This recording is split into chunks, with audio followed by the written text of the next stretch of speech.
Interrompemos esse podcast para perguntar: quem você quer ser? Designer, engenheira, pedagoga, administrador. Quer saber? O Senac EAD é nota máxima no MEC. Tem cursos de diversas áreas, com conteúdo elaborado por especialistas do mercado e professores mestres e doutores. Ainda tem o Senac Carreiras, conectando estudantes a vagas de emprego em todo o país. Saiba mais em ead.senac.br/graduação. Você vale muito. Eu não sei quantas vezes alguém já te disse isso, mas eu precisava repetir porque você vale muito. Não importa quantas vezes alguém tente te convencer do contrário. Eu tô aqui para reconhecer o seu valor, porque eu também já precisei de muitas para reconhecer e reforçar o meu. E não há nada mais poderoso do que celebrar juntas, porque nós valemos muito. L'Oréal Paris, porque você vale muito.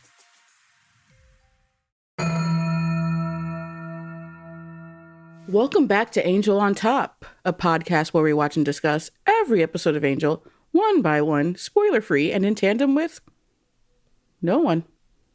Everything has changed. We're all alone. I'm your co-host, LaToya Ferguson, a.k.a. the comatose chase of the Buffering-verse, a.k.a. one half of the Gunn Squad. I'm officially filing a TRO against myself for too rigorously ogling, a.k.a. the Gilbert to Morgan Sullivan, a.k.a. Daddy, even if no one can remember that, and I so wish they would about now, a.k.a. Captain Forehead, a.k.a. Dear Boreanaz did the thing, a.k.a. even more annoying new nicknames to come. And I'm your co-host, Morgan Lutich, a.k.a. the Winifred Burkle of the Buffering-verse, a.k.a. the other half of the Gunn Squad. Your Honor, I reserve the right to get my fellow counsel's number. a.k.a. the Sullivan to LaToya's Gilbert, a.k.a. cursed to remember Daddy, a.k.a. William Bloody, a.k.a. William the Bloody did the thing, and he is my woman king. a.k.a. even more annoying new nicknames to come. And this week, we're watching Angel Season 5, Episode 10, Sole Purpose. Sole Purpose was written by Brent Fletcher and directed by David Boreanaz. Heard of him? It aired on the WB on January 21st, 2004. And this is the one where Lindsey and Eve continue to put their dastardly plan into motion. Lindsey's first move, reboot Season 1 of Angel with Spike as the lead. Eve's first move, do Restless again, but worse.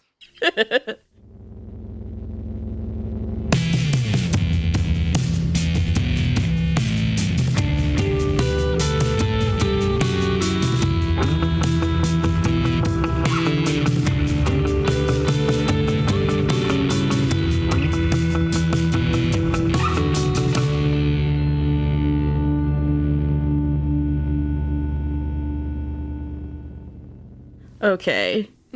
I mean, with that said, honestly, let me just do WB right now, which is Buffy Season 4, Episode 22, which I don't know why I did it. I Googled it to check what number it was. Like, I know what number it is. Duh. You gotta be But yeah, it has 100% less Eve. That was my suggestion to everyone. Yeah, and I had to, like, in my notes, insult myself for looking up the number. No, you're being thorough. I love it. Angel is a vampire. Does he even like TV? I think he'll like the WB. They got that hot teen drama to ease the pain and trauma. And here's the episode that he needs to see. Oh, yeah.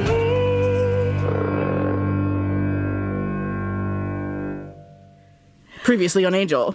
Nothing. We don't do that here. And you should probably, like, considering the source, considering the context of everything, you probably should have, like, previouslys from season 1, some previouslys of Wes betraying Angel, like, maybe some, the way that Eve tries to plant seeds, like, Gunn at odds with Angel too, like, yeah. Who Doyle is, for people who might have forgotten.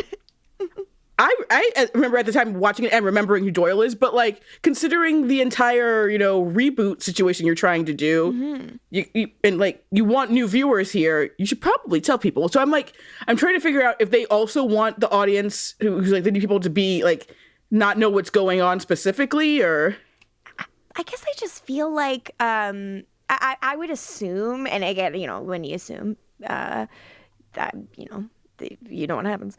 But what happens when you assume, Morgan? God, I don't even have time to explain. But I think it's like you made an ass out of you and me. No, I think it just makes an ass out of you, really. Why would I be the ass? I don't know. We're about to find out. But I would guess. What's that supposed to mean? I don't know. I would guess that it's like if you know, you know, and if you don't, like, who cares? Like, we don't want to bog anyone down by trying to tell them there's something they should know about if they, are a new viewer, which is not good to me.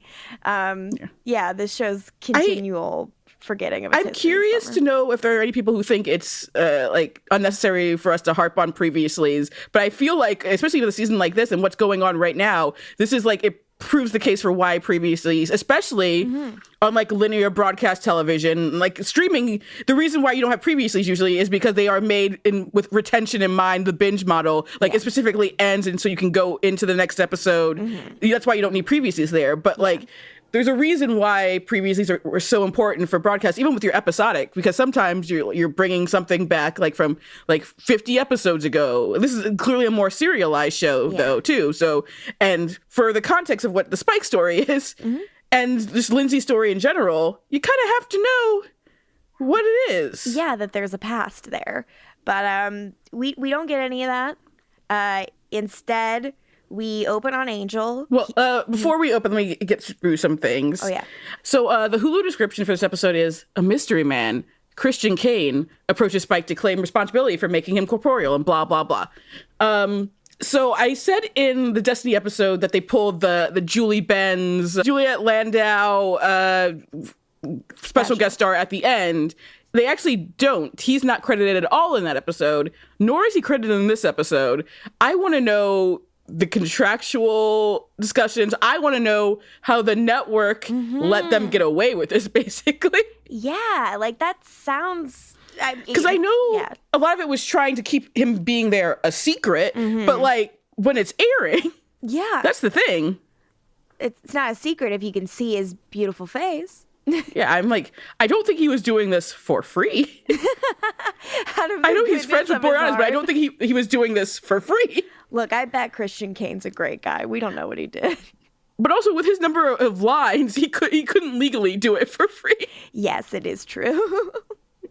But with that in mind, it seems like the show is trying to make us think, is this Lindsay? Because Eve specifically has not said Lindsay's name yet, correct? I don't think so, no. So, they are trying to hide the ball on if he is Lindsay or if it's something else. Yeah. There's also, and I note something else later in this episode is kind of like the season 7 Giles, is he the first? And that's kind of what they're doing here. Yeah. I'm seeing a transcript for this episode which even says, note, this man at the club is the spitting image of Lindsey McDonald from seasons 1 and 2 of Angel, but he has not yet identified himself as such. So in the transcript, it's just not even like the script. It's it's identifying them as who they claim to be. We should note that Brent Fletcher, who wrote this episode, was the script coordinator on the show. Oh, good for Brett. This was his episode. He went on to work with DeKnight on Spartacus.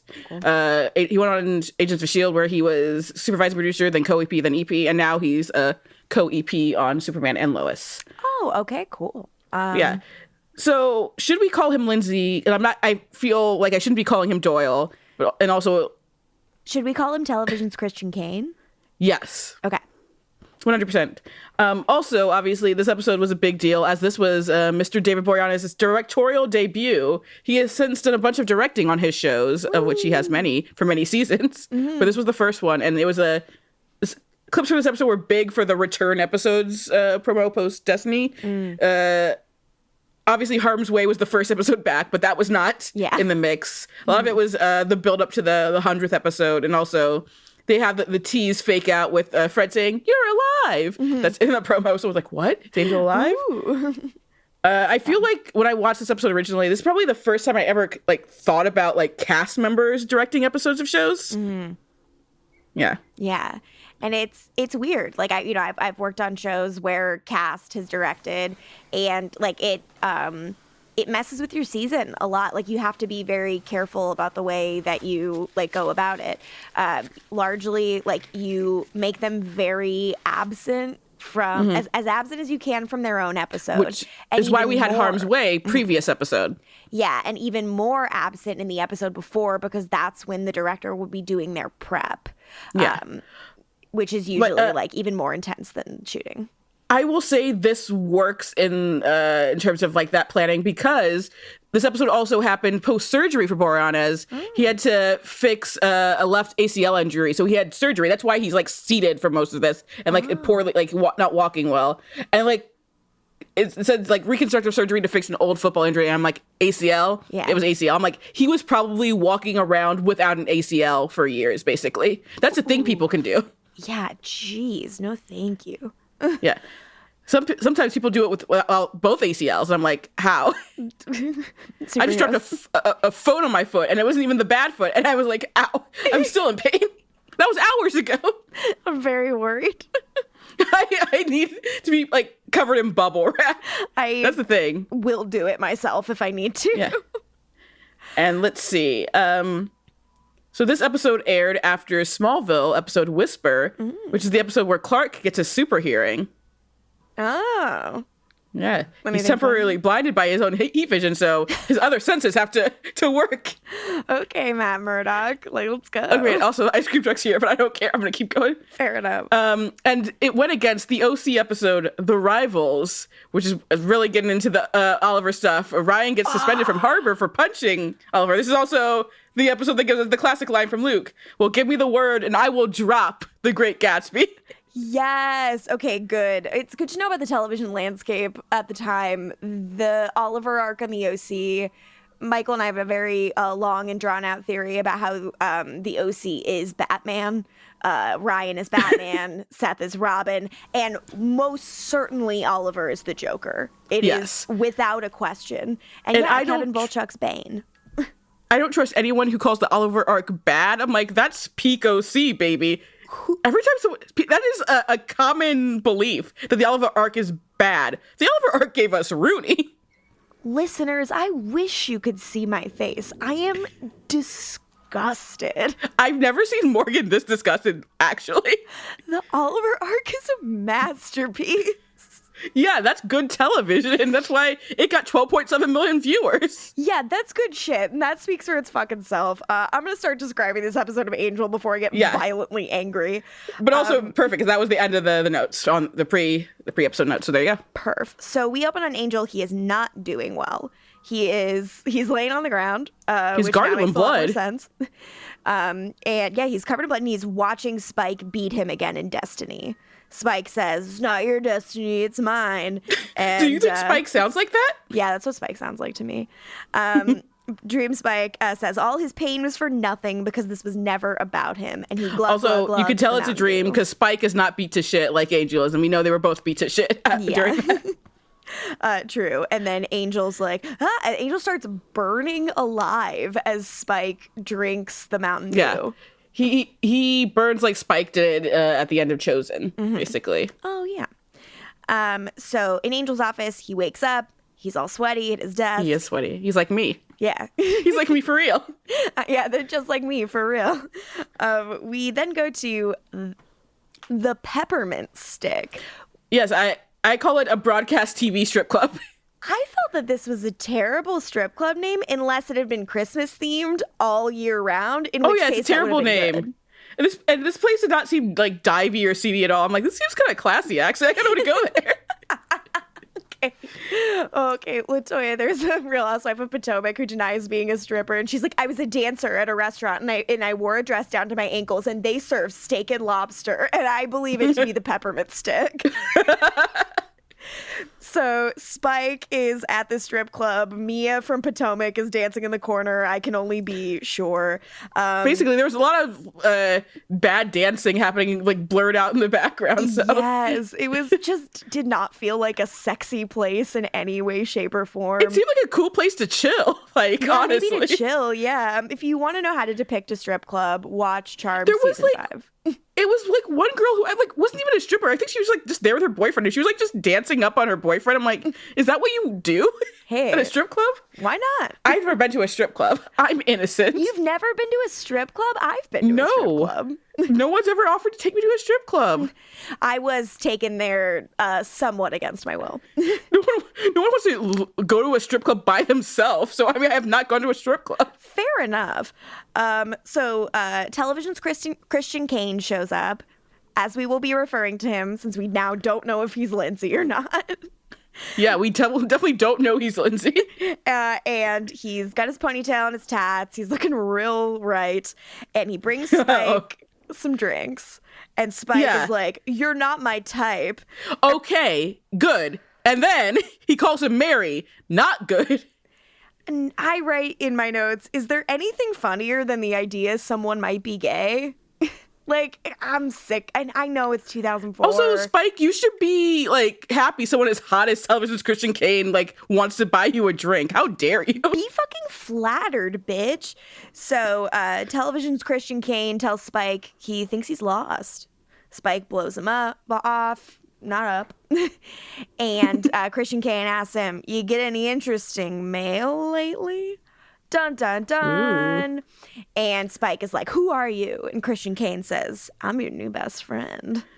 And I write in my notes, good grift, because obviously, first of all, Spike never worked with Wolfram and Hart. Mm-hmm. He was too dumb to do so when he was like a villain. Mm-hmm. Like, fucking Faith got paid by Wolfram and Hart. Spike, they're like, nah, we don't need this guy. He'll do. Why buy the cow when you can get the milk for free? And he was a regular on Buffy, so yeah. Also, Spike met Doyle in season 1. He never got his name, but he did meet Doyle. Oh, interesting. And now for me to bring up an unsubstantiated rumor that is on at least 2 sites on the internet. Great. It's basically that, like, there was going to be a stripper, like, giving a lap dance to Spike, and it would have been Kate Lockley. And so here's the thing. I'm like, would she have been undercover, even though she's not a cop anymore? I'm like, is it like the original version of season 1's Lonely Hearts was supposed to be like super dark and gritty? Or would it just be the show's skeeviness to show how far she's fallen? And I'm just like, and they're like, but, you know, Law and Order schedule, like, they would have known her Law and Order schedule was still happening. She was still on the show. Like, that, it wouldn't have been a thing. Yeah. Like, okay. And also, like, if you're reintroducing Kate, like, it can't just be like a one-off little thing. Like, she has to have an arc. Yeah. And also, like, I remember at the time, the Buffy boards were just full of unsubstantiated rumors. Like, some hit, but most did not. And, like, the fact that I can't find a source, like, other than IMDb trivia says there was a rumor, and then, like, TV Trope says rumor. It's like this. It's literally word for word the same thing. And, like, this was just another unsubstantiated rumor that wasn't. No. So this is like the Marilyn Manson had his ribs removed of Angel season 5. Yeah. Or that Luke Perry was going to show up as Pike in the original series to bridge the gap between the movie and the series. Okay, perfect. So we come back from titles. We're still at the Peppermint Stick, and television's Christian Kane is taking credit for the amulet. Yeah. This is where I say, and I just for my memory, this episode is strangely plotted because you have all this, and then you have all the dream shit. Mm-hmm. It's very odd. Like, it kind of feels like it needs to pick a lane. Like, it's a very, like, 50-50 episode, and I think it's really jarring. How do you feel about Boreanaz's directing for this? Because he's loving to slide on through those scenes, basically, and, like, see how it's all actually connected. Mm-hmm. Yeah, I think that there's some good directorial flourishes going on here, but I was really just, like, struggling with like, my main note, which I'll say here, is doing a story where it's like Angel's in his dreams and his friends are acting a bit off. I'm like, that's the whole season. Like, that's not, like, I'm not, it doesn't, I've not seen them acting anything but a bit off in a very long time. Will say at least there's one bit I think is okay on that offness until it was like, well, yeah, it's just Eve, which is Wesley. Like, they basically, the way Alexis plays it, and so I think it might be intentional, it's like, is Wesley actually the one doing this? He's like the one saying, you know, go to bed. He's like the first one Angel sees in his dream and everything. He's like, we should leave Angel alone, let him stay up there. Right. And then then it's just Eve. Yeah. And also, it's like, remember, Wesley was gone for a bit. Like, this could be another fucking cyborg. Yeah. Again, that's what I wanted to make the original season 7 Giles comparison to. I think that's very smart. I didn't pick up on that stuff at all. And I was just disappointed in this one. But I'm going to try to find some positives to highlight here. Television's Christian Kane keeps saying we, you know, implying that he's not alone. And he says, call me Doyle. And it's not what I want. It's what you want. And I'm like, how dare you? I'm like, rude. Yeah, you and I have not really talked about Doyle. I'm a Doyle fan. Tell me all your thoughts on Doyle. I like Doyle a lot. Yeah. I think Doyle's I mean, yeah, tragic. we all cry in his final episode because Yeah. our rats are low.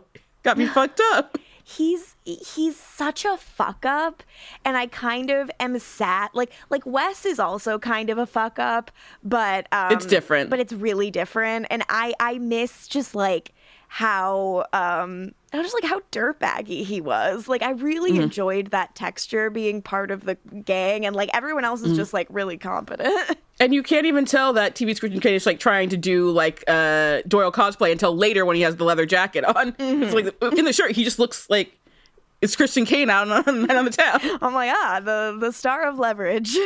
But yeah, this is where I'm like, it'd be really nice if there were previouslys, because this would require the audience to know about the past. Or maybe they were hoping we were clueless. Unclear. I really do not know. So Christian Kane tells Spike, you've got your life back. What are you going to do about it? And then I write in my notes, God, Christian Kane's voice, Liz Lemon cat sound.mp4. Absolutely. In Wolfram and Hart, we pick up with Gunn and Wes. They are at odds on how to deal with this cult leader. I don't care. I could not care less. Wes wants to assassinate the cult leader, and Gunn wants to do some kind of like espionage to make like his own people turn on him and kill him. The guy they're after is named Lucian Drake, and he's a warlock cult leader who sold children and is stockpiling weapons. Does sound like a bad dude. Rather than go at them directly and risk fallout, because like Angel's like, he's a bad guy. Don't we like kill bad guys? And they're like, do we? And they say, rather than go at them directly, we can go at them covertly. Then nobody knows it was us. It's better for business for us. Like, if one, this player is eliminated, and two, no one knows that we, the supposed bad guys, did a good thing. Angel fucking hates this shit. You know, because he's like, because the motive is half that it's the right thing to do and half that it's good for business. And, you know, he yells at Wes, trying to get him not to say that this is a gray area, because he's sick of that shit. Me too, buddy. You could end it. And in this scene, I especially feel like how much not having kidnapped a baby has changed Wes. I miss broody bad boy Wes.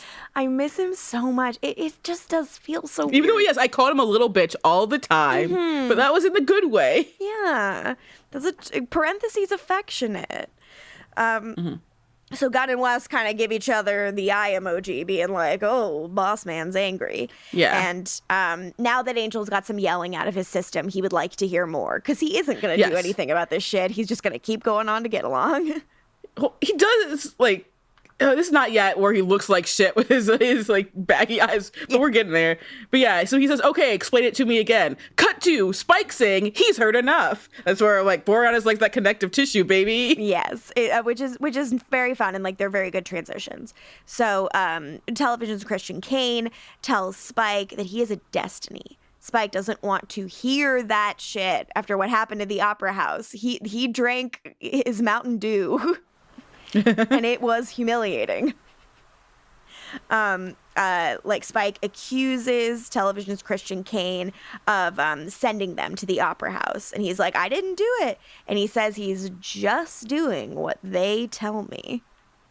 He's pretending to be like a nobody suddenly saddled with visions of people who need a champion. And now that Angel works for the other side, kind of seems like Spike's that guy.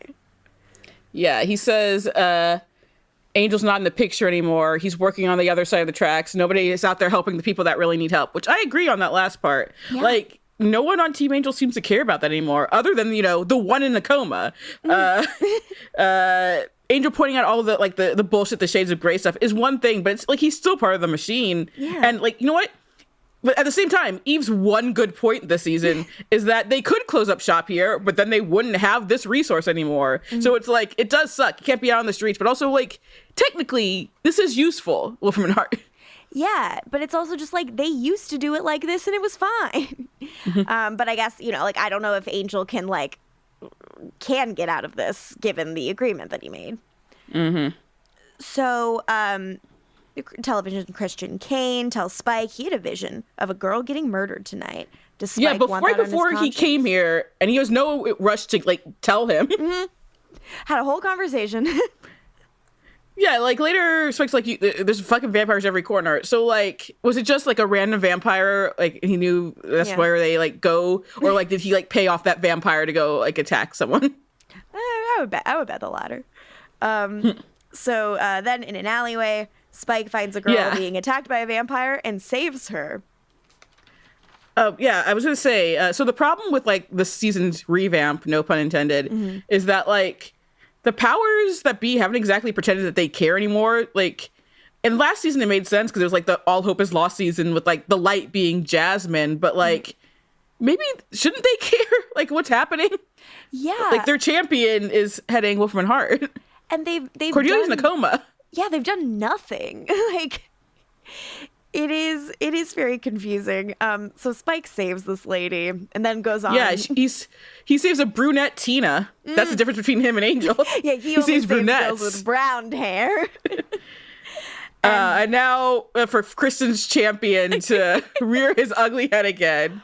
You never letting you live that one down, buddy. Woof. Spike then goes on to victim blame this woman and then calls her the R word.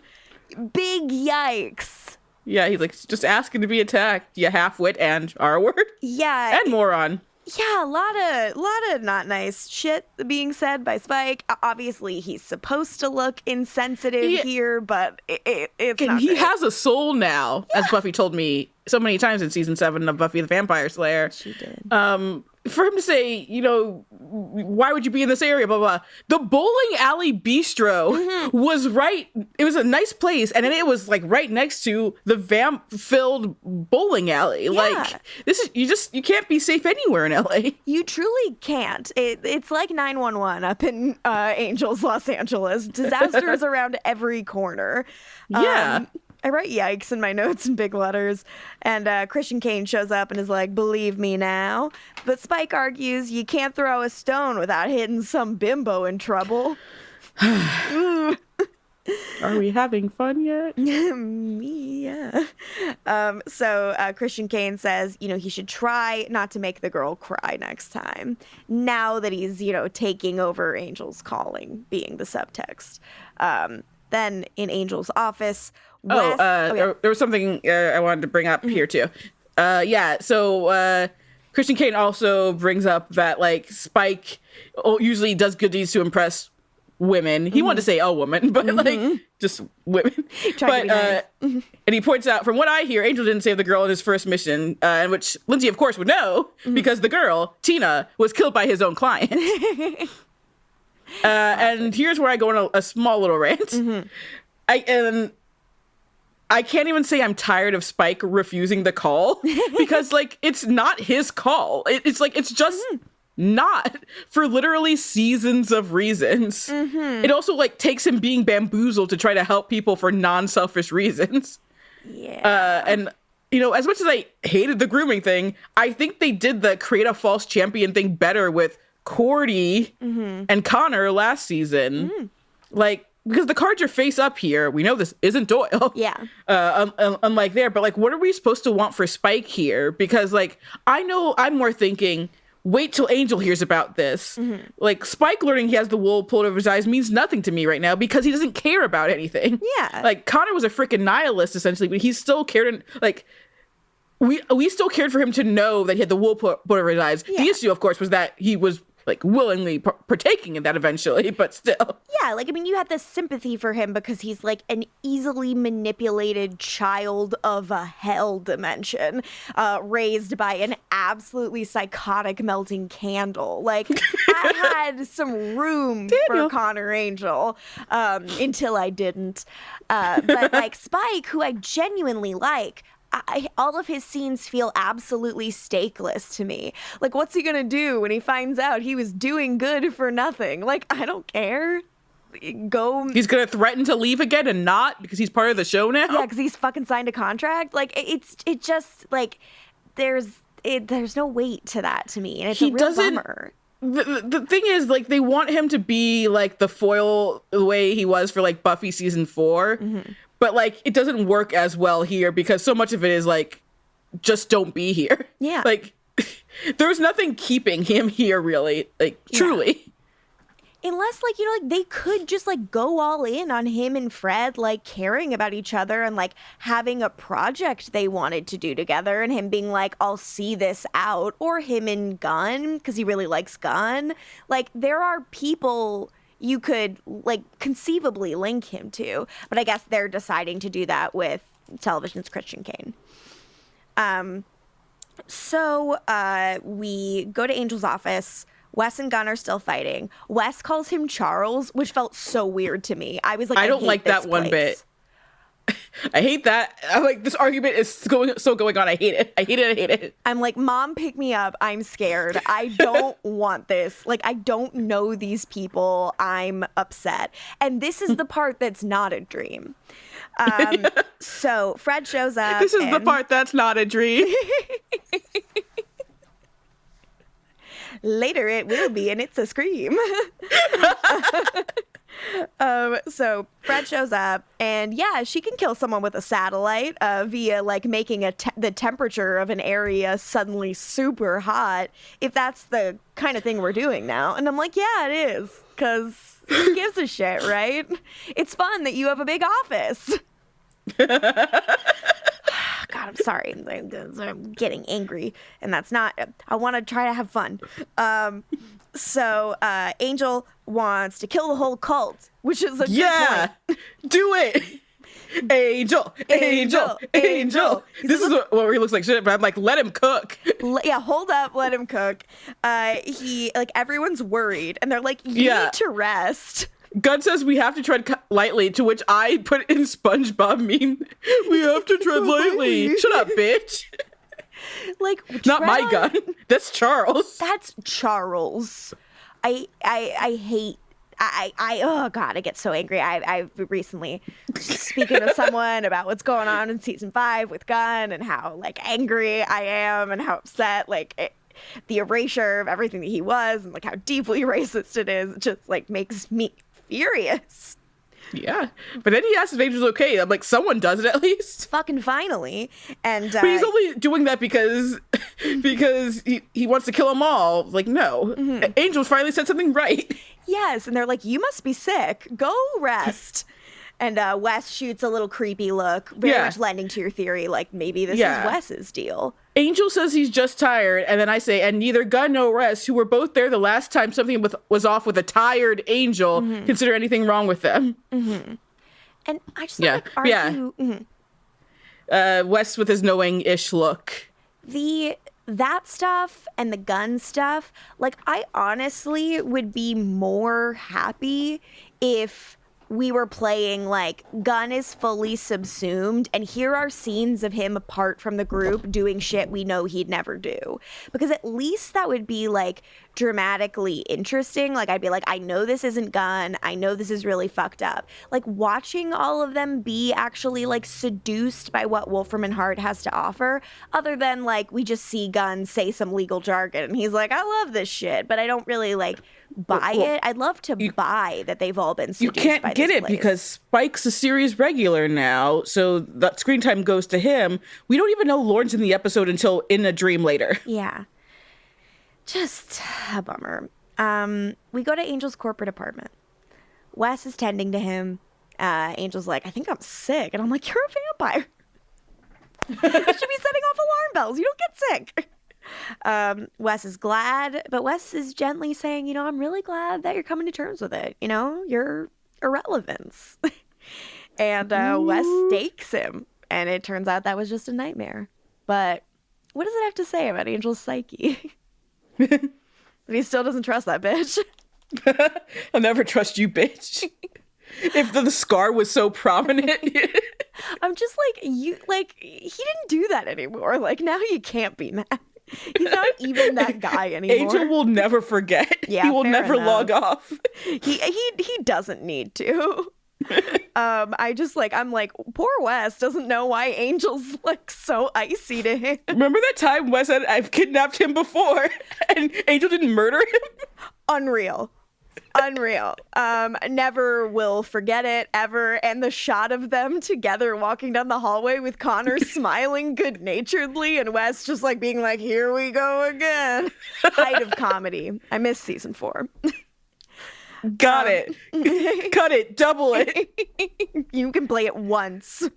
So then we cut to Spike fighting, and he's in slow-mo. I write, okay, Trinity, in my notes. Yeah, he's getting the Angel fight scene slow-mo so Marsters can show off he's doing his stunts. Mm-hmm. He swept that leg. We're all impressed. Meanwhile, Boreanaz can't move. This is intentionally insulting him.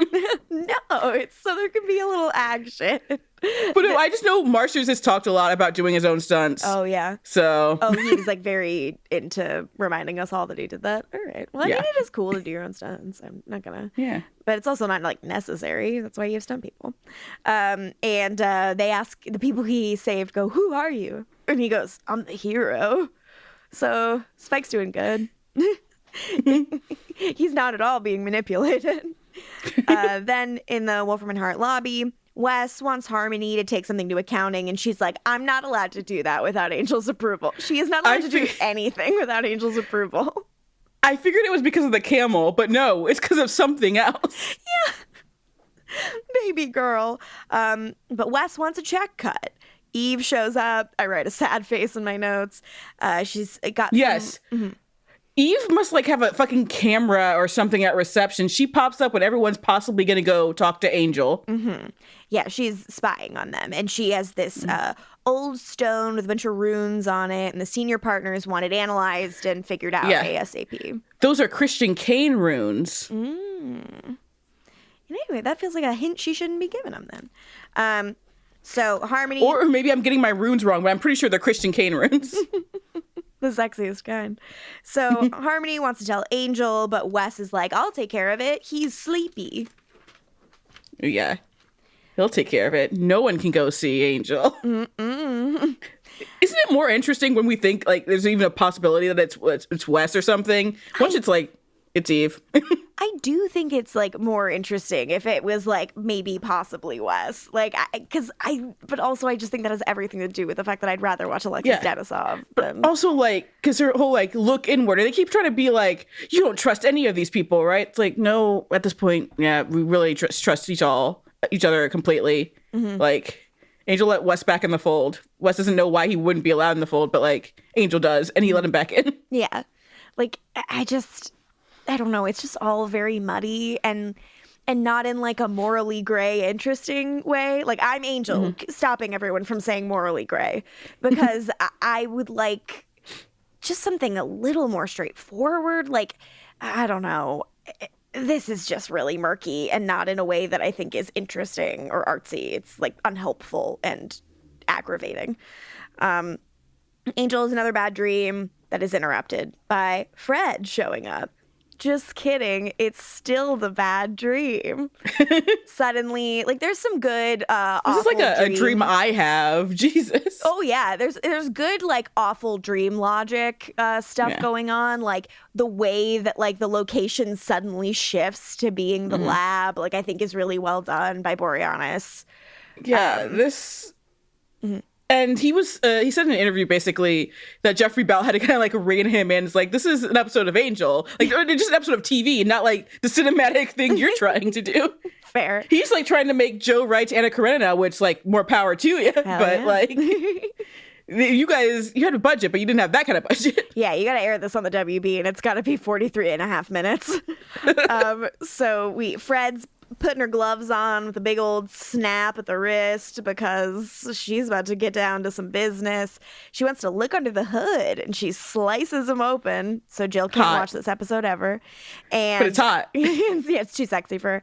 And she starts taking out a bunch of his organs. I am reminded of the great moment in Hannibal when this happened, which rolled about 80 times harder. And she confirms that his heart is, in fact, a dried up little walnut. Aww. Made me sad. I watched this episode with my AirPods in at my lunch break at work. I wrote in my notes at this point, real bad sounds for my lunch break. Because there's a lot of wet, like her reaching around in his guts and rearranging stuff. And I was like, ugh, eating my mac and cheese. I accidentally restarted this episode twice, both times during the Spike brunette Tina scene. I'm like, great, I get to hear him say that again. Oh, congrats to us all. Other things Fred finds inside Angel, a license plate, a full goldfish, which is his soul. His soul, yeah. The goldfish in the fishbowl, that's his soul. Cute. The bear takes it from her, which is a guy in a bear suit, not a realistic looking bear. And she says, yeah, I can't believe you guys thought it was a real bear. Come on. Everyone who thought it was a real bear, you're dumb. I'm smart. How embarrassed are you? You thought that was a real bear. Yeah, you're probably feeling pretty stupid right now. So she says, you're empty, nothing left, just a shell. Hi, I'm Dana Schwartz, and this is Rise or Die, the official companion podcast for Peacock's original series, Those About to Die. On this podcast, I go behind the scenes with the show's cast and creators to learn how they brought their brutal vision of Rome to life. I talked to acclaimed director and executive producer Roland Emmerich. When I saw the first race, I was like giddy. Actor Ewan Ryan. For an actor, that's a dream. Although you do get a lot of sand in your sandals. And so many more. You helped summon those ghosts back onto that stage. Every day when I went to set, I was giggling about like what I saw. I think it's going to be a breathtaking thing. Gosh, people will freak out. Rise or Die launches on July 18th. Watch or listen wherever you get your podcasts. Don't you love it when you find a new podcast you really like? Well, let me recommend one. It's called Something You Should Know. I'm Mike Carruthers, the host, and in every episode, you'll hear fascinating information that will make your life better from top experts. Recently, we've done episodes on why you have the personality you do, the science of luck, and the psychology of a restaurant menu. You're going to like Something You Should Know. We have literally thousands of 5-star reviews. Look for Something You Should Know wherever you get your podcasts. Hello, I'm Simon Jack. And I'm Sing Sing. And together we host Good Bad Billionaire, the podcast exploring the minds, the motives, and the money of some of the world's richest individuals. Every episode, we pick a billionaire and we find out how they made their money. And then we judge them. Are they good, bad, or just another billionaire? Good Bad Billionaire from the BBC World Service. Listen now wherever you get your BBC podcasts.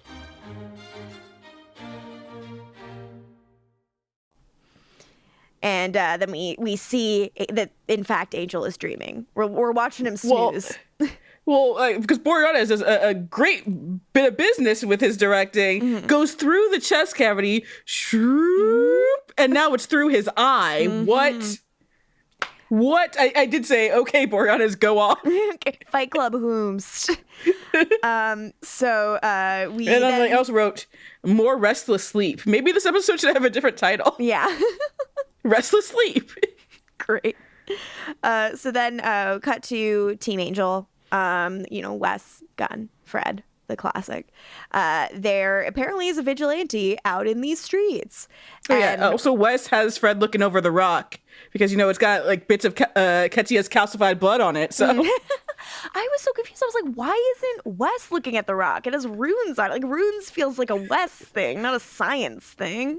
Maybe he wants her like carbon dated or something. That's a science thing. Perhaps. So Wes has a little report that he reads aloud, and he says, Vigilante reportedly killed 2 vampires at a gas station and then asked the women he saved if they'd, quote, like to get a bottle of hooch and listen to some Sex Pistols records with him. So Spike 100% tried to fuck the women he rescued, correct? Yeah. Okay. KRISTIN'S champion. I wrote hearts next to this. Look, he didn't say we have to fuck, but he's like, you want to grab a couple drinks, listen to some bootleg tapes I have, see where things go. That's the thing. Spike pretends he's so underground. He bought those cassettes at Walmart. He ain't got bootleg shit. Yeah, I know. He is bootleg shit. He calls himself working class later in a dream. I'm like, you're not working class, you fucking faker. I'm like, what job do you have? Well, I'm just talking about like how his accent's put upon, remember? He was a posh British boy. Yeah. He's not working class. True. We then go to a Spike and Christian Kane scene. Christian Kane got him a place to be, a place to live, with everything he needs to be a hero. And apparently it requires a Spartan existence because there's nothing. He calls it a here. ruddy place. I'm like, I wish I had a ruddy place this nice. Yeah, it's nice. Spacious. There's a lot of room there. Yeah. And then back in Angel's room. Sorry to keep doing this, but like, Christian Kane saying somewhat of a Spartan existence, and I'm like, not when you live in the Hyperion. And I'm like, Spike should move into the Hyperion. I really feel like a lot of this, if they could have made it take place in the Hyperion, it would have worked better. Like the surrealness. Yeah, he didn't know about Angel in the Hyperion unless he like just heard from the streets. But like, it would have been very funny if he's like, I have my own hotel now. And I'm like, what now? Yeah, but they destroyed that set, so he would have immediately told them about that, and they'd be like, dude, you're being fucking punked. I work in a cool hotel now. You guys wouldn't know anything about it. So then in Angel's room, he has another awful dream where Spike is fucking Buffy in the bed right next to him. And I write in my notes, Sarah Michelle Gellar is right there.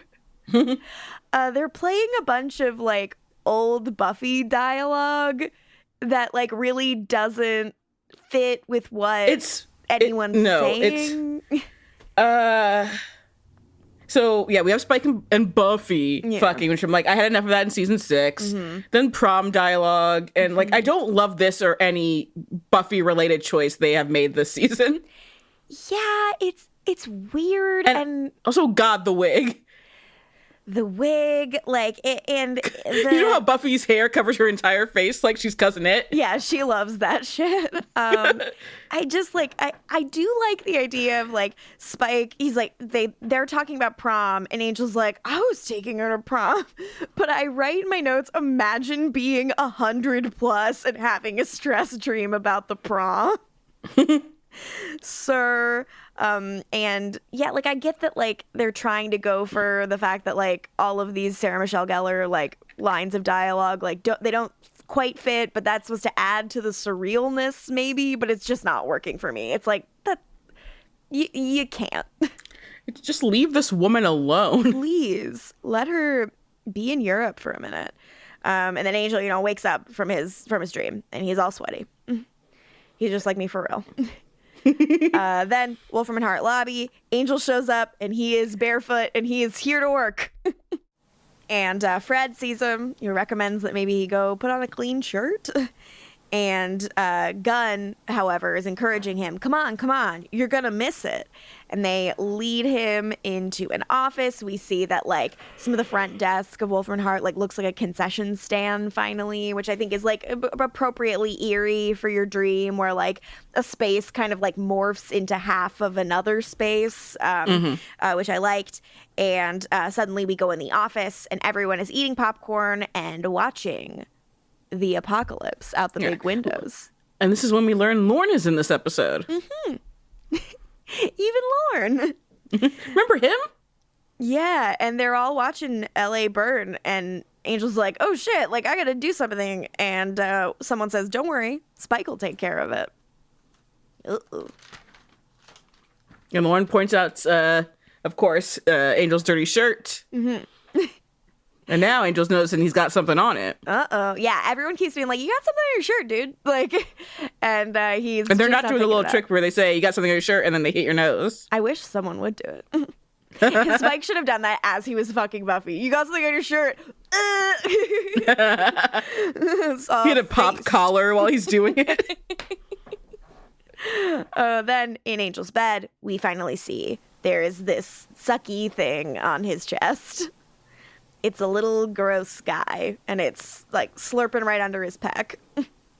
A little sucker. Mm-hmm. There's like a, I think there was like a puppet one, and then there was like an animatronic one that was like $35,000. And Boreanaz wanted to use like the puppet one more, but like they're like, we have to use the animatronic one. It costs $35,000. Yeah, like you get your use out of that. He's like, I wouldn't have used it at all if it didn't cost that much. Then in another dream, everyone, Team Angel got a cake for Spike, and we're yelling, Speech. They're all in their Jasmine bag right now. Mm-hmm. I love it. Spike ended the apocalypse and also all problems, and it's time for his reward. And a blue fairy lady shows up. And a fairy who looks like Jayma Mays. It's not Jayma Mays, but she looks like her. It does look like Jayma Mays. Like Jayma Mays who got like Veruca assaulted. Because she's all blue. This scene, like, I want to love this. Like, everyone's being goofy and kind of doing like the Jasmine thing, but like it should be the whole episode. Yeah, it just doesn't. None of the dreams feel long enough to be impactful to me. The Spike Christian Kane stuff should be in a different episode. Mm-hmm. Possibly one where whatever Gunn and Wesley were fighting over is also a plot, like an actual plot. Yeah. And then like the dream stuff should be its own episode. Yeah. It feels like way too slight to have an impact. You do the Spike stuff and whatever Gunn and Wes's thing was. Again, I don't care. It doesn't matter. It doesn't matter. And then the next episode, because then you also have Christian Kane and Spike's relationship. Mm-hmm. So when he saves Angel, mm-hmm. But the next episode would be all the dreams. That's how I would break the story if I were running the show. And I would like that show better. Oh, thank you. Yeah, you're welcome. So the fairy comes and makes Spike a real boy. He's human now. He has a heartbeat. Everyone listens to it, and they even do a hip hip hooray for him. And then poor little Angel. He's got his short sleeve button down, which is always the saddest thing in the goddamn world. Oh, gosh. And a tie. Yeah. And he is pushing the mail. Dang. So then at Spike's place, Wes and Gunn show up. And they're like, what's the deal? Why leave us to save people? That's kind of our whole thing. How dare you go save people, basically? Which, They said fighting the good fight. That's our territory. I'm like, okay, shut up. Then they say they were wondering why he left. Yeah. Because they have the resources. And then Spike calls them out. They're basically hedging their bets. It's like, let's have both possible champions in-house, which, come on. Mm-hmm. I really want to include Spike's whole speech because I do think it's actually like pretty good. He says, look, I told Angel and I'll tell you, a place like that doesn't change. Not from the inside, not from the out. Sign on there, it changes you. Puts things in your head. Spins your compass needle around till you can't cross the street without tripping the proverbial old lady and stepping on her glasses. It just sucks that, like, Spike is so clear-headed about this and yet, like, can't think for even a second that he might be being punked here. And obviously, you know, he's hearing what he wants to hear, which is that he's the good guy and he's the one everyone's been waiting for. So, like, not Lindsey's plan is working because Spike wants this. But it's just so weird to hear Spike giving our people, like, the advice that they should be listening to, but then also in the very same episode, like, calling the woman he saves a slur and all of this stuff. It's just, like, it again, that's the 50-50 of this episode. Like, he feels like a different character in both halves of this, and I'm confused. And it's not that a character can't be wrong and right within the same episode, but, like, it's just not cohering for me. The thing that that's bumping for me is that, like, again, Spike is, you know, the tell it like it is. He gets to, like, cuts to the BS, tells the truth thing. But the telling it like it is in this instance with Team Angel is something they can and should be able to figure out themselves. Mm-hmm. It's like, again, you can't, despite the fact that they continue to try this, you can't use him for the same purposes you used him for Buffy season 4, because these characters are, like, more mature and, like, have experienced so much, like, different situations. But, like, Spike's not telling them anything new. Yeah. Like, they should, like, it shouldn't be a revelation when he's saying, like, basically, from within you it devours. Yeah. Like, this is something they realized from when they were being recruited in the first place. Just because they've seemingly forgotten doesn't mean, like, they didn't know that. Like, he's not telling them anything new. Yeah, it just, like... So it's like you have Spike constantly telling them, here's the thing, like, they know the thing, or at least they knew the thing. Like, they should know that thing. Prior to having to not know the thing for this to work at all. Yeah, and so Gunn is, his argument is that there's more nuance here, you know, and that we do a lot of good. And I write in my notes, why not let me, the viewer, see the good? Spike realizes they're here offering, like, a gig to him behind Angel's back, and he's like, very naughty. Mm-hmm. He also points out how, like, a place like that puts stuff in your head. Cut to Gunn, of course. Bummer, fucking bummer. Like, we're just going the exact, I feel like we're just doing the exact wrong amount of storytelling with what's going on with Gunn. Like, he doesn't seem to be in any way trying to grapple with it or be self-critical about it at all. And none of his friends are, which they really, after, like, the initial, like, reveal, like, no one's cared. Yeah, which is absolutely bananas to me and is, like, infuriating. Like, I find it, like, I find this whole status quo just, like, very upsetting. And I do know that that's the aim. Like, it's supposed to be like, you are in the belly of the beast with our friends and something isn't quite right. And doesn't that not feel okay? And I'm like, it does, but, like, nothing is advancing or progressing. Like, I'm just in the same situation every single week, and I'm waiting for us to move forward and through it, and I just don't feel that we are, and I'm bored. Our next scene is a Eve and Television's Christian Kane scene. Okay. Here's where I get to be meted out Eve again. Can I briefly write my description for this scene before you start? Let's see if it's exactly the same as mine. I said, this scene is a Gossip Girl phone call, but in person with kissing. That's all their scenes. My criticism of this is that their dynamic truly makes it seem like she's the chick who got an older boyfriend, and she thinks he's the coolest, and he thinks nothing of her. He's like, yeah, I'll call you later. Sure, totally. Oh, yeah. That's their dynamic in the scene. And, like, I also wrote, in order to have exposition here and in their scene, she has to be a horny ditz while he's the serious plan maker. She says she thinks his symbols are sexy. He says she can think that, you know, whatever you want after we finish our project. Like, he's gonna dump her, like, as soon as he's done. Yeah, it does not appear that he is enjoying his time with her very much. Understandable, neither are we. And but he is assuring her that everyone's assuring each other it's all going according to plan. Oh, also, Eve update. She stopped calling everyone kids in every scene now. I guess they figured that didn't work. Okay, congrats to the writers of Angel. All is forgiven. I write in my notes, Eve wants to make out, relatable, but, Christian Kane does not. Business. The plan is to build Spike up and to tear Angel down, convincing the senior partners that they are backing the wrong horse. We also learn that the Tats keep television's Christian Kane from being noticed by Wolfram and Hart, to which I write in my notes, hot and functional. Then we get a line of dialogue that I just want to say out loud with no prank element. Good girls always get what they want.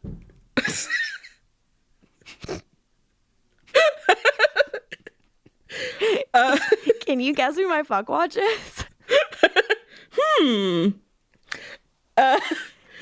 But yeah, she's going on about his hot tattoos and everything, and she's trying to like be, I don't know what she's trying to be, sexy. Yeah, you're doing what she's trying to be visually. I'm kind of like rocking my shoulders back and forth. It's very silly, guys. She's doing Fat Joe's lean back, but sexily. But yeah, he says that if the future partners find out he's as good as dead, like he's like being super serious, and she's like, "I'm just a horny little girl. Teach me how to understand plans."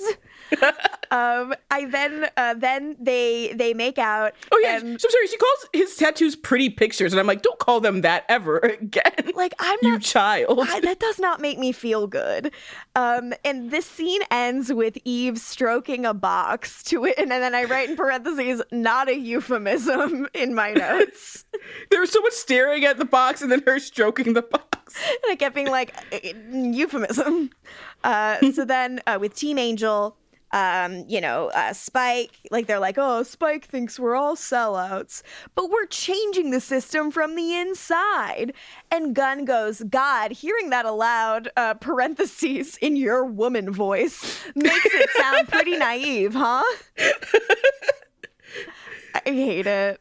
Two back-to-back in your woman voice scenes, basically. It is just rough. But also, I'm guessing Christian Kane and Eve's plan didn't involve the rest of the team questioning like their part in all of this. Basically, I don't think they thought at all about like what Gunn and company were thinking if they talked to Spike and feeling shit about themselves. Yeah, they probably like he probably should have gaslit Spike more into being like, you can't trust them because they're evil.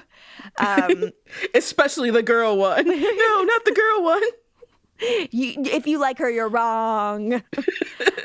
So they agree they won't tell Angel, who no one's heard from.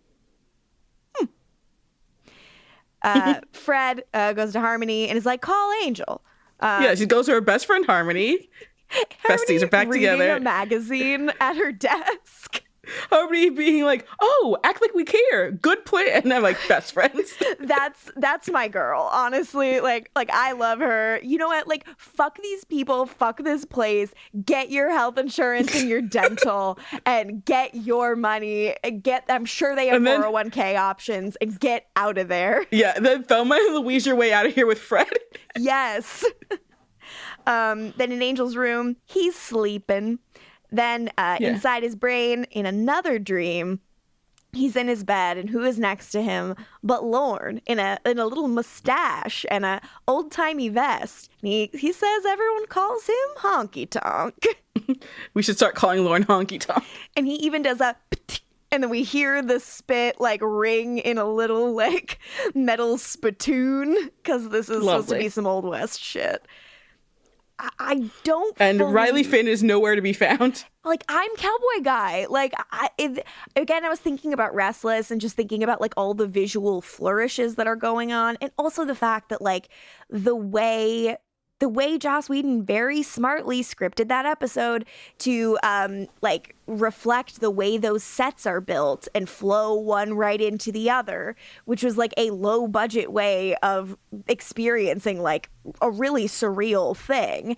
And the fact that we go to the desert in that sequence and that we have the black and white Spike stuff, like there's just so much that feels like elevated and weird and dreamlike. And unfortunately, like this dream stuff to me all feels like really low budget and not compelling. not an insult to him, but this is not, based on what like the premise is and everything, this is not the episode you give your script coordinator. Yeah, I agree. That was like, that's just asking like for bad things to happen. That, but I also would just say like, it's like if you gave Restless to a script coordinator. Oh yeah, that would be like very hard. And I would even argue just like that I don't even know if like that is the criticisms I make, because like all of the problems this episode has are problems this whole season has had. Yeah, but also even Brent's name was on this, but how much of this was rewritten by Joss? I'm sure a lot. So Fred, I love Harmony's outfit. She is in her Malibu She's the Barbie Chiquita bag. Banana mascot. I'm obsessed with her. She's hanging out with Lauren. They're in very incongruous outfits, but I love it. I love to think about the two of them at some theme party where both those outfits make sense. I'm obsessed. We stan. Fred is like Fred and Gunn and Wes are like sitting in a booth heckling. We skipped Fred about to check in, because just as she's about to actually go check in on Angel, that's when Eve swoops in. And this is where I wonder, does Angel have a different access way to his penthouse? Because she's going to check on Angel, but she doesn't go to his office. She goes like toward like where the elevators are, and that's where Eve cuts her off. And considering Eve keeps going back, like she was able to sneak in and like Harmony would have known she was going in. Yeah. Like she had to have gone like a different way, right? I would assume. Like, I mean, we don't know the layout. We don't know how many ways there are into Angel's apartment. Because the whole point is that no one's going in to Angel's place, but like she's clearly got into Angel's place. Yeah. And it wouldn't have been through Harmony because she's keeping people from going to see him. Yeah. It's just, again, things are not really tracking. Eve decides that the rock needs to be figured out now. Yeah, and it's like, Fred, go do the rock thing. Then we go back to because bad things are going to happen to me. Then Fred should have been like, okay, cool. Never mind that. Cool, I'm definitely going Where's to see Gunn Angel to now. choke her again? Please. Then we go back to the piano dream. This is where Harmony is Malibu Barbieing. And I write in my notes, let's hear something from the public domain, because old Honky Tonk himself is plucking out, oh my darling, oh my darling, oh my darling Clementine, out on his little player piano. And Angel's like, I don't know what to do here. He's very at sea, which is fair. And Lauren is like, well, if you're all fucked up, I'm happy to listen to you sing. But it's a nightmare. So when the spotlight shines bright on him, he can't make a sound. So do they just use the audio from Willow and Nightmares? Yeah. Again, I just kept feeling like, okay, so we're just kind of like rummaging in the old bag of tricks for this one. Not that, it's hard to make 12 seasons of something and never repeat yourself. So, I'm not trying to be the world's biggest stickler on this, but like, it just does feel like a lot of stuff we've already seen before and done less well. Fred and Gunn and Wes are watching from the corner and they're pissed. I love Gunn's big cat eyes. That is very unsettling. And I thought was like, well done. And Eve says, maybe Angel should think about that. Like, is Gunn okay? Yeah. He was one of your friends who wasn't like himself. He was like possessed by the big cat from the White Room. Maybe focus on that too. Not just the heckling. Just kind of like doesn't seem like he cares about his friends. And it doesn't seem like his friends care about him. Like, it's mutual. Like, no one cares about anyone anymore. Which kind of leads me to believe, why should I care? So then Eve says, poor thing. And Angel finally rips off the sucky guy. No more of him. In Angel's room, in real life, Eve is there and is like, this is a dream. You're dreaming. It's almost over, though. You're dreaming. And she opens her box, not a euphemism, and takes out an even bigger sucky guy. I do wonder, the way it's set up, obviously Christian Kane sends Spike to save the day. Was Eve actually in on that plan? Because they wanted to replace Angel with Spike anyway. And if the sucker stayed on him, he'd be in a vegetative state forever. So I honestly have no clue. I don't imagine that he's actually telling her his full plan. Yeah. Look, if I had a plan, I certainly wouldn't let Eve know everything about it.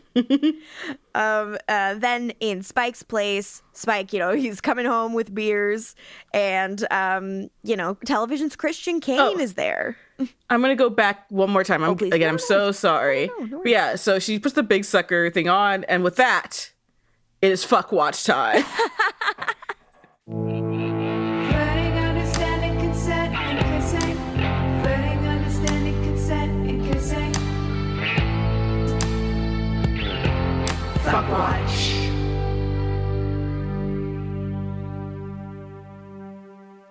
Hey, LaToya.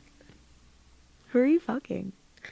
Fucking Fred. Like, did you see her in this episode? Jesus Christ. That red top, auga.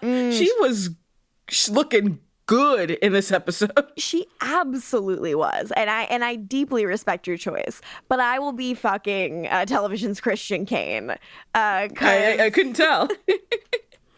Because I'm a good girl. Also, I don't think I haven't fucked Fred this season, right? I don't think you have. Not yet? Okay, good. Yeah. Hell yeah. That's fuck watch, baby. So then in Spike's place, Spike, comes back from wherever with beers, and television's Christian Kane is in his house. Oh no! Doyle's having a vision because he's going, ah.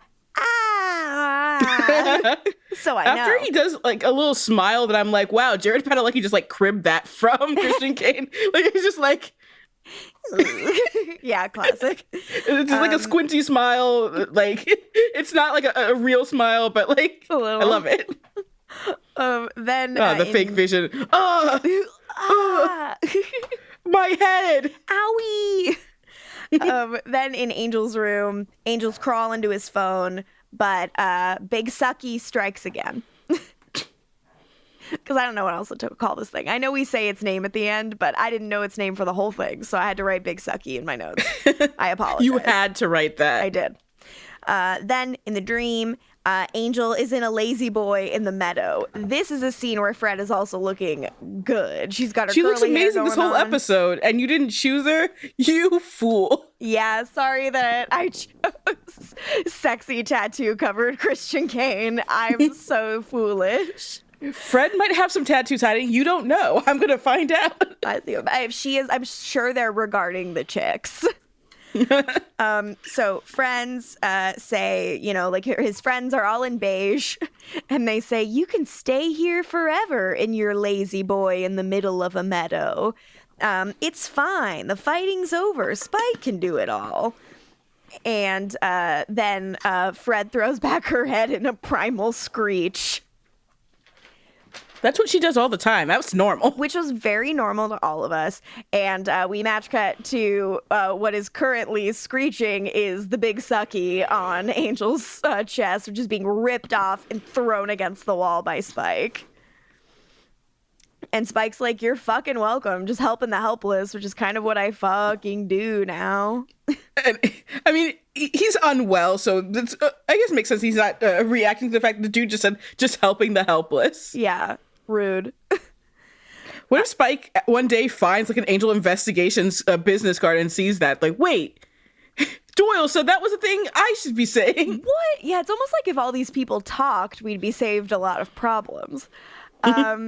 So then later, still at Angel's corporate apartment, Wes explains that the sucky thing is a Selminth parasite that makes you hallucinate. And had it stayed on forever, he would have been in a vegetative state. And Eve is, of course, with them as they're debriefing, because obviously it's for her to be the finger to be pointed at her, but why would he want her around during this moment? Yeah, very unclear, because they're like, how did it get here? And Angel looks at Eve and he says, you. He remembers it, and at first it seems like no one believes him. He remembers the conversation they had when she was like, you're dreaming. I'm a ghost. Could a not ghost do this? So he remembers all that stuff, but everyone's kind of skeptical. But he's like, you changed your clothes. And then Fred's like, oh, okay, yeah, you did change your clothes. And she also because Angel points out the earrings, like, that she didn't change. And Fred's also like, yeah, I've never seen those earrings. Like, no, it should have been Harmony pointing out, like, Harmony should be in the scene pointing out the earrings thing. Yeah, I was like, I'm sorry, but I do not believe Fred is cataloging She's the girl one. earrings. So they're like, you changed your clothes, but you didn't change your earrings. And she's like, well, they're new earrings. And Fred's like, I've never seen those before. Ha! Caught in a lie. And Angel's like, you can't be working for the senior partners. They gave me this law firm. They don't want me to be in a coma. So, like, what would they think about you doing this? And he was like, I can't believe you would, like, say that about me. You must, like, be, like, so deluded to think that about me. And she's, like, backing away into the elevator. It's like, away. All they have to do is, like, send Gunn up to the White Room and, like, tell them about that, and, like, it's done. Like, because nothing's resolved. Instead, she's like, let me put the finger at you. And I actually think it's funny that you guys think it's me when it's totally one of you. Yeah. Which actually is pretty funny of her. She, like, hops in the elevator. She's running away, and she's like, maybe you should look in the mirror unless you're trying not to because you don't like what you see. Brick wall, waterfall. Girl, you think you know it all, but you don't. And I do. So, boom, with that attitude. Peace, punch, Captain Crunch. I got something you can't touch. Bang, bang, choo-choo train. Wind me up, I do my thing. No Reese's Pieces. 7 Up. Mess with me, I'll mess you up, says Eve. I've never heard that before in my entire life. Oh, it was like very like cool to say when you were 11 for me. And it's truly like cool to say now. Eve would say this. Yeah, that is very Eve. That's why I let it keep going. I'm like, this is what Eve would say. Right. And it then feels so Eve. She leaves our team behind with the green screen halo around Boreanaz in the foreground. Yeah. Not the best thing in this moment. Not my favorite of the shots that we've had in this episode. Yeah. And, you know, we're left to, you know, I'm sure all of Teen Angels thinking about their complicity. Pointing the finger only works, like, with Spike, because they still have no idea how he figured out Angel was in danger. Mm-hmm. Yeah, they should talk to Spike. Hey, how'd you know Angel was in danger? Oh, my friend Doyle. Yeah. Everything's solved. And like, yeah, that does tend to be a huge pet peeve of mine. Like, if everyone would talk, it would be solved. And they're really not doing a good job of dramatizing why they aren't talking to each other. Spike, despite everything he says about Wolfram and Hart, like, he has no problem talking to Fred. Yeah. You would assume. Yeah. And he honestly didn't seem to have a problem talking to Wes and Gunn. He was just like, I don't want to work for you, and I think the place you work at is fucked up. But he, like, still likes Gunn, I think. He offered them, didn't he offer them beers when they showed up? I believe he did. Like, I am just confused. And we now must abide by Vampire Diaries rules, where if you have not seen someone be told something, they do not know it. And, that's not where I was hoping to be with our friends. That's how the Doyle thing even works at all. Yeah, it just, I don't know. Like, and I know we're supposed to believe, like, stuff like this slips through the cracks because they've all been morally compromised by their time at Wolfram and Hart, but I just don't feel that that's been dramatized well. And, you know, you dramatize it well. Well, I don't know. That's me on the app. I wish I had more nice things to say. I have nice things to say about television's Christian Kane, who's looking like a dang-ass snack in this episode. Watch Leverage. He's a real snack of Leverage. He's kicking ass. Mm-hmm. He wears glasses, too, like especially in the first season. Okay, yeah. All right. Because he's a killer, but he doesn't like to kill. But he'll do it if he has to. Oh, no. Oh, my gosh. I'm so worried about him. You should be. Well, LaToya, any closing thoughts on this one before we throw to plugs? What can I say without people saying I hate the show? Yeah. But you really liked a lot of the work that David Boreanaz was doing here. And, like, we loved how hot Fred was. So, like, all of those are positive things. Just 10 out of 10 for Fred. Yeah. Looking real nice. You see those getaway sticks on her? Yeah, the gams on this dame. Forget about it. See that, kids? I'm going to say kids now, like Eve did. Yes. That's what people like, right? Well, that's how you get kids. Christian Kane. Yeah. Hey, if I'll try anything once. Well, kids, that's pretty much it for us today. But if you would like to follow our podcast on socials, we're at Angel on Top Cast on both Twitter and Instagram. If you go to angelontop.com, you can have access to ad-free episodes as well as bonus content, such as like live watches, which we tried to do as often as we can, and the Cole Turner cast. We've got new jobs, so now our schedules are all in whack. Yeah, so it might be a little bit before we get those off the ground again, but we are going to be trying. And we gotta watch some more Lindsey episodes. Oh, hell yeah. I need to get back. I need to have some more Lindsey in my life. Lindsey, that's for sure Lindsey. And you'll also get the Cole Turner cast, which is us talking about Charmed and the main character of Charmed, Cole Turner, LaToya at my aforementioned new job. Somehow Charmed came up, and my coworker said, "I love Charmed," and I was like laughing because I'd already told them I had 2 podcasts, and I was like, "I'm sorry, I have another podcast, and it's about Charmed." And they were delighted. And I said, it's just the Cole episodes. And she was like, he's the best character. Everyone knows. Everyone knows. So you should know too. And if you want to follow me on socials, you can do so at Lorgan Lutich. LaToya, where can the people follow you, and should they? At LaFerx on Twitter. Don't be weird. I have to keep saying that because people keep being weird. Dude. See if you're being weird at Angel on Top cast too. So yes, I do. Yeah, I do also see if you're being weird there. And just please be normal on socials. The Twitter especially is bad enough right now.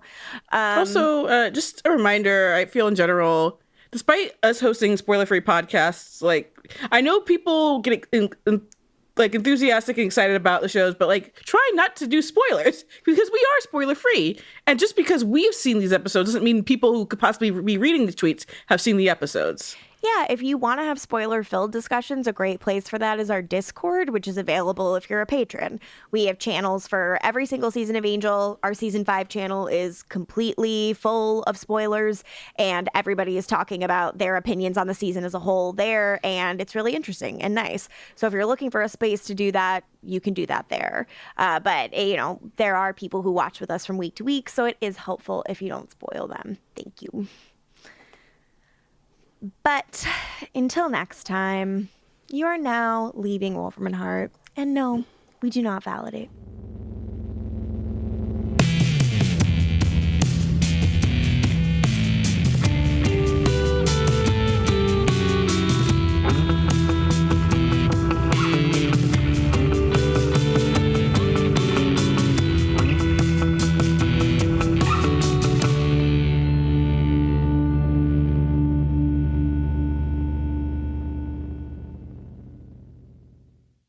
Dana Schwartz, and this is Rise or Die, the official companion podcast for Peacock's original series, Those About to Die. On this podcast, I go behind the scenes with the show's cast and creators to learn how they brought their brutal vision of Rome to life. Gosh, people will freak out. Rise or Die launches on July 18th. Watch or listen wherever you get your podcasts. Hi, I'm Jennifer, a co-founder of the Go Kid Go network. At Go Kid Go, putting kids first is at the heart of every show that we produce. That's why we're so excited to introduce a brand new show to our network called The Search for the Silver Lining, a fantasy adventure series about a spirited young girl named Isla who time travels to the mythical land of Camelot. During her journey, Isla meets new friends, including King Arthur and his Knights of the Round Table, and learns valuable life lessons with every quest, sword fight, and dragon ride. Positive and uplifting stories remind us all about the importance of kindness, friendship, honesty, and positivity. Join me and an all-star cast of actors including Liam Neeson, Emily Blunt, Kristen Bell, Chris Hemsworth, among many others, in welcoming the Search for the Silver Lining podcast to the Go Kid Go network by listening today. Look for the Search for the Silver Lining on Spotify, Apple, or wherever you get your podcasts.